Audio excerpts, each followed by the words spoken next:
đập cố tấu hỏi chua côn vì nó côn nó kẹt nó bỏ đập ao việc khơi mai khơi côn việt thế vì giống là hột cô vì chẳng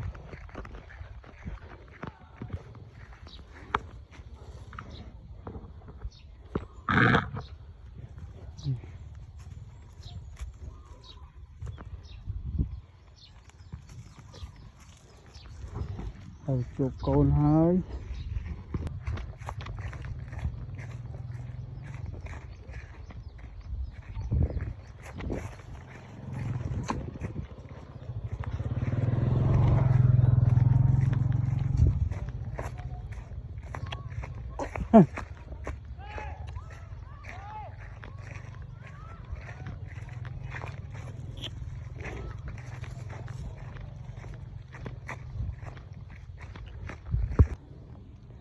mấy dùng rồi côn lẩu côn